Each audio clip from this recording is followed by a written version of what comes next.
we have heard about radio bursts quite a bit, and apparently these repeating signals from deep space, they just tripled. So fast radio bursts, they're getting more attention from scientists who can now detect more of them. We did write about this in The Day the Earth Stands Still. We had to, because a lot of times you'll find headlines like this and it makes it sound like aliens are trying to contact us, but really it's the natural phenomenon of stars.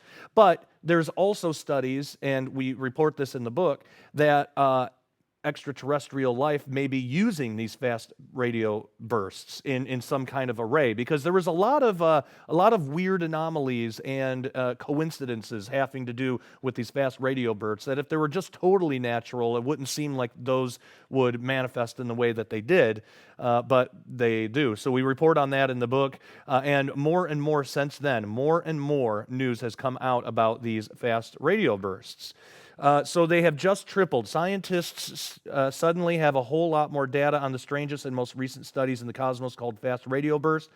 First discovered in 2007, these fleeting blasts of radio waves originate thousands, millions, or even billions of light years from Earth. FBRs have influenced the design of new radio telescopes like the Canadian Hydrogen Intensity Mapping Experiment, or CHIME, and now a team of Canadian and American researchers using CHIME has reported a major new set of FRB detections that could fine-tune our understanding of where these enigmatic signals come from and what produces them. So the leading theory is that it's stars, but again, there are some strange coincidences with these things. Now, what if these are being used as a type of attempted communication, or maybe not even to communicate with us, but what if this is yet just another thing being used by the enemy, by our spiritual enemy, in order to inject cosmic plurality into the culture even more? Because we're seeing this quite a bit. So what are these things? There's a major theory that suggests that they have connections with angels, and especially because when you look at the book of Revelation, really all throughout the Bible, angels and stars seem to be described in tandem. They seem to have something to do with one another. So are these stars being used by angels, maybe fallen angels, to send some kind of communication to people? You know, we don't really know, but one thing that I talked about in a section of a book that I wrote called I Predict, and I'm going to show you a clip from an interview that we talked about that, but I talked about, we did this interview a few years ago, and I said, leading up to the year 2025, that we're going to see an increase in angelic manifestations, specifically visitations. So could this be just another type of angelic manifestation or angelic visitation, angelic communication attempt? Now, these would be by fallen angels, most likely. To be honest, I guess we really don't know that, though. I mean, how do we know how one angel communicates with another? I've talked a lot about this on this show, how I think that there are spiritual causes that have physical effects. So these fast radio bursts, what if in the spirit realm, an angel communicates with another angel? And what if the physical effect of that are these fast radio bursts? It's similar to like if an angel falls. There's a theory that when an asteroid strikes the earth, that's the physical effect of an angel falling. And we see a little bit of that in the book of Revelation with the wormwood prophecy and all of that, which, by the way, there's some exciting news coming up on that front here at Skywatch TV, so keep your eyes on Skywatch TV. But I talked about this a few years ago on a Skywatch TV episode with Gordon MacDonald and Joel Richardson. Gordon MacDonald worked really closely with Chuck Missler, and of course, Joel Richardson. He wrote Mystery Babylon, several other books. I've interviewed him before. But we were doing a panel together on a book that we all collaborated on called I Predict, and it was looking at weird things that were happening at that time and trying to predict what might the world see prior to 2025. And so we just used available evidence to try to do that. And what I talked about in the book, what I wrote about, I wrote a chapter on angelic manifestations. So here's a clip from that interview. Watch this. And you approach the supernatural realm, angels everywhere, the title of your piece. Where are they? How do we know they're there? Yeah. Yeah. Well, that's a good question. And it all depends on how we define what an angel actually is. Our culture would have us believe that angels are these fat little babies with wings that we only think about on Valentine's Day or something. But the Bible classifies angels very differently in a lot of strange ways. Most times they just look like normal humans. And we're even told that we might be entertaining angels unaware, Right. That's one aspect of it, but there's this darker aspect because when in my article when I talk about that I believe we're going to see an increase in angelic visitations and things like that. It's not always the good guys. We see a lot of fallen angels too, and that comes out in a variety of ways. Most common, what I believe, is the whole UFO phenomenon, because that's been on a rise for years now. Now most people. Our audience is probably familiar with that idea, but if people are watching this for the first time, they might not understand the correlation between angels and UFOs. What does one have to do with the other? Right. And in my classification, I believe that there's 3 different types of UFOs that people see.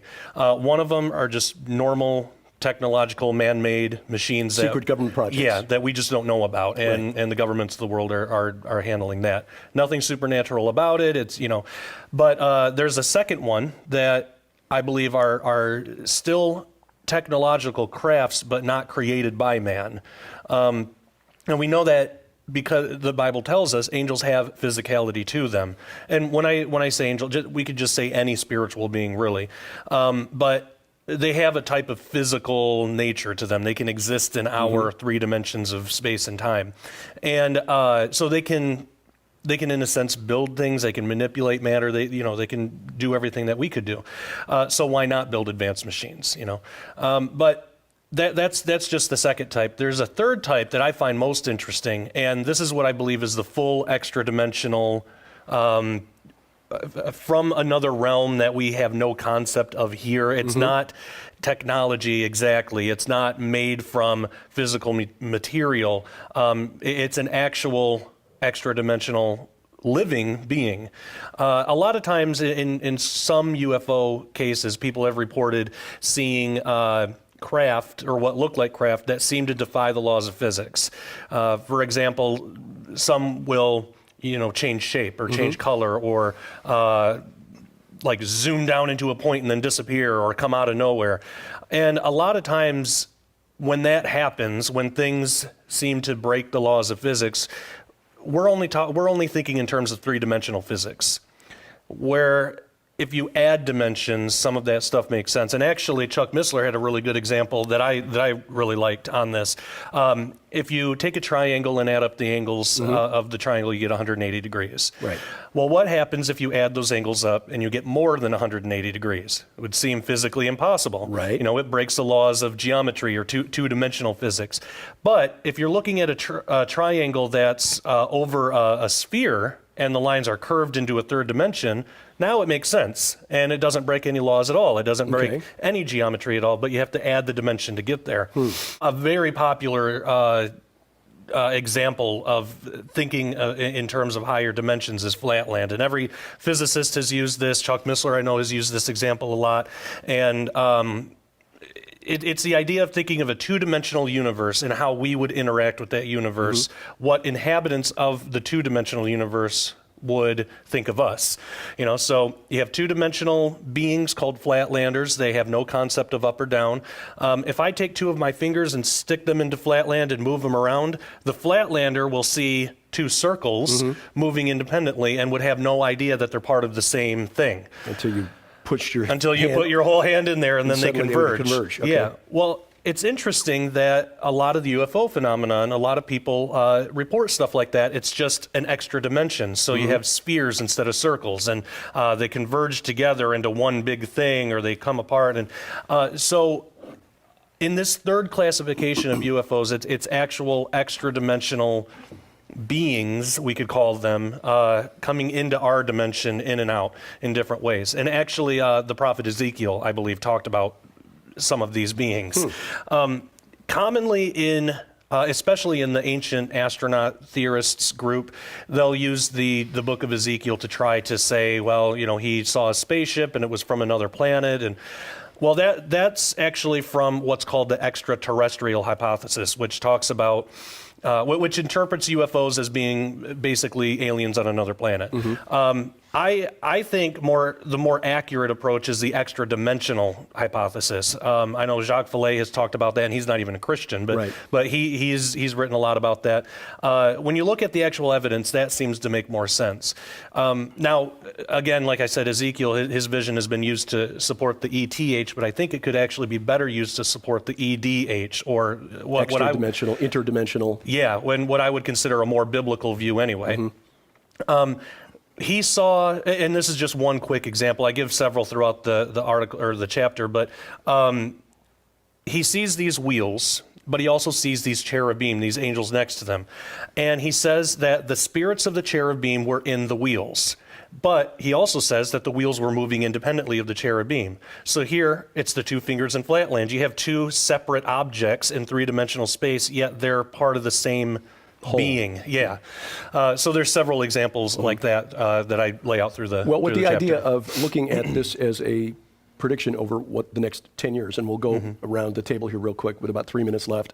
What do you see in terms of angelic visitations over the next decade? Yeah, I think we're going to see an increase in UFO sightings, abductions, and it's going to be even further ingrained in people's personal theology that somehow aliens